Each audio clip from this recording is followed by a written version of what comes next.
வணக்கம் நண்பர்களே, முக்கிய செய்திகளை இந்த பதிவில் பார்க்க போகிறோம். அண்ணாமலை அவர்கள் பாஜகவிலிருந்து விலகினது அண்ணாமலைக்கு இழப்பு, பிஜேபிக்கு லாஸு, ரெண்டு தரப்புக்கும் லாஸு. ஆனால் திராவிட ஜனதா கும்பல் என்ன உருட்டுவாங்கன்னா, பிஜேபிக்கெல்லாம் ஒன்றும் இழப்பு கிடையாது, பிஜேபி ஒரு மிகப்பெரிய ஆலமரம் மாதிரி, பறவைகள் வரும் போகும், ஆனால் ஆலமரம் அப்படியே தான் இருக்கும் அப்படின்னு சொல்லிட்டு கருத்து சொல்கிறாங்க. தனி மனிதனை நம்பி பாஜக இல்லை அப்படின்னு சொல்லிட்டு டயலாக் பேசுகிறாங்க. ஆனால் பொதுமக்கள்கிட்ட போய் கேட்டிங்கன்னா, அண்ணாமலை போயிட்டாரா, இனி தமிழகத்தில் பாஜக மறுபடியும் ஒரு ட்ரோல் மெட்டீரியலாக தான் மாறப்போகுது அப்படின்னு கருத்து சொல்கிறாங்க தமிழக மக்கள். ஆனால் தீஜா கும்பலுக்கு இந்த உண்மை இப்போ வரைக்கும் புரியவே இல்லை. இப்போது நாடு முழுவதும் இருக்கக்கூடிய பாஜக அபிமானிகளுக்கு இன்னொரு ஷாக்கிங் நியூஸு. ஷெசாத் பூனாவாலா இருக்கார்ல, நேஷ்னல் மீடியாக்களில் பிஜேபியுடைய ஃபேஸாக இருந்தவர் ஷெசாத் பூனாவாலா அவர்கள் புள்ளி விவரத்தோட எதிர்கட்சிகளை ஸ்தம்பிக்க வச்சிருவார். அந்த ஷெசாத் பூனாவாலா அவர்கள் பிஜேபியிலிருந்து விலகியிருக்காரு கொஞ்சம் நேரத்துக்கு முன்னாடி. தனிப்பட்ட காரணங்களுக்காக, பர்சனல் ரீசன்ஸ்க்காக பிஜேபியிலிருந்து நான் விலகிறேன் அப்படின்னு விளக்கம் கொடுத்துருக்காரு. பிஜேபியிலிருந்து விலகினாலும் life long follower of PM மோடினா அப்படின்னு அவருடைய சமூக வலைதளத்தில் பதிவிட்டிருக்காரு. பிரதமர் மோடியுடைய லைஃப் லாங் ஃபாலோவர்னா அப்படின்னு சொல்லியிருக்காரு.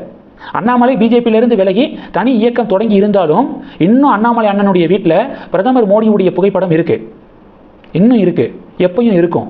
அதான் அண்ணாமலை பிரதமர் மோடி மீது வைத்திருக்கக்கூடிய மரியாதை. அது இந்த தீஜா கும்பலுக்கு தெரியாது. அதே ரூட்டில் ஷெசாத் பூனாவாலா அவர்கள் பிஜேபியை குவிட் பண்ணியிருக்காரு, ஆனால் life long follower of PM Modi அப்படின்னு பதிவிட்டிருக்காரு. பொக்கிஷங்களை அடுத்தடுத்து பிஜேபி இழந்து வருது. என்ன காரணம் அப்படிங்கிறத உண்மையிலேயே பாஜக மானிட்டர் பண்ணணும். சர்வசாதாரணமெல்லாம் விட்டுறக்கூடாது. இதெல்லாம் எதற்காக? நாளைய நம்பிக்கை நட்சத்திரங்களாக பாஜகவில் இருந்த முக்கிய புள்ளிகள் அடுத்தடுத்து விலகுறாங்க. இதை பாஜக விசாரித்து ஒரு தீர்வை கொண்டு வரணும். கண்டும் காணாத மாதிரி விட்டால் இந்த தீஜா கும்பல் சொல்கிற மாதிரி எங்களுக்கெல்லாம் ஒன்றும் இழப்பு இல்லை அப்படின்னு இப்படி சமாளிச்சிஃபிகேஷனை போட்டுக்கிட்டே இருந்தால் அதனால பெரிதும் பாதிக்கப்பட போவது எதிர்காலத்தில் பாஜகவாக தான் இருக்கும். அதனால எங்கே தப்பு நடக்குது, என்ன பிரச்சனை அப்படிங்கிறத கண்டறிந்து அதை சரி செய்ய பார்க்கணும் பாஜக. இது ஒன்று. ரெண்டாவது என்ன பார்க்க போகிறோன்னா, திமுக தலைவர் ஸ்டாலின் அவர்கள் டிவிகே கவர்மெண்ட்டை கடுமையாக விமர்சனம் பண்ணியிருக்காரு. டிவிகே ஆட்சி அமைந்த உடனேயே மின்வெட்டு பிரச்சனை ஏற்பட்டுச்சு. இப்போது மின் கட்டணத்தில் பிரச்சனை. போன டேர்ம் கரண்ட் பில்லை கம்பேர் பண்ணும்போது இந்த மாதத்துக்கான கரண்ட் பில்லு 3,70,000 கன்சியூமருக்கு மிகப்பெரிய அளவில் வித்தியாசப்பட்டு அதிகமாகிருக்கு. எப்படி இவ்வளவு பெரிய உயர்வு, கட்டண உயர்வு அப்படின்னு சொல்லிட்டு திமுக தலைவர் ஸ்டாலின் அவர்கள் கொந்தளிக்கிறாரு. டிவிகே காரங்க என்ன சொல்கிறாங்க, அது சம்பந்தமாக விசாரிக்க தான் கவர்மெண்ட் உத்தரவு போட்டிருக்கு. இந்த இஷ்யூவை கவர்மெண்ட் மூடி மறைக்கலை.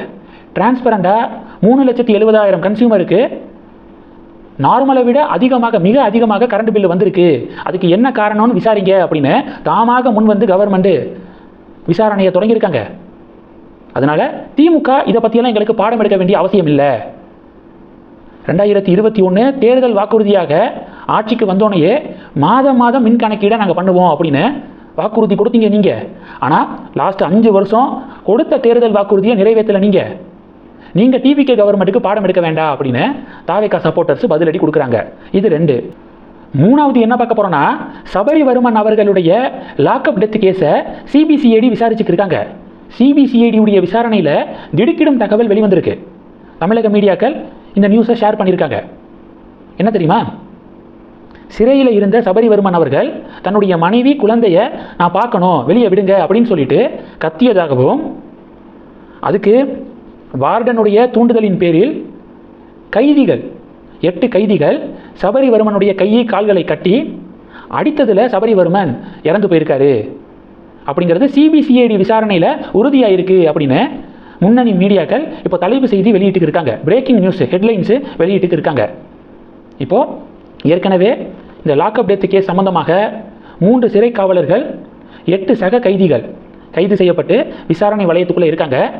இப்போ சிபிசிஐடியுடைய விசாரணையில் இப்படிப்பட்ட ஒரு ஷாக்கிங்கான ஒரு நியூஸ் கிடைச்சிருக்கு. ஏற்கனவே சாத்தான் குளத்தில் தந்தை மகன் லாக்அப் டெத் கேஸில் குற்றவாளிகள் அனைவருக்குமே மரண தண்டனை அப்படின்னு நீதிமன்றம் சமீபத்தில் தான் தீர்ப்பு கொடுத்தாங்க. இப்படிப்பட்ட தீர்ப்புக்கு பிறகும் திருந்த மாட்டாங்களே அப்படிங்கிறது தான் பொதுமக்களுடைய ஆதங்கமாக இருக்குது. இந்த செய்திகள் எல்லாத்தையும் பற்றி உங்களுடைய பார்வைகளை மறக்காமல் கமெண்ட் பண்ணுங்கள். தொடர்ந்து கணக்கில் இருங்க. அடுத்தடுத்து நிறையா பதிவுகளை பார்க்க போகிறோம். நன்றி. ஜெய் ஹிந்த்.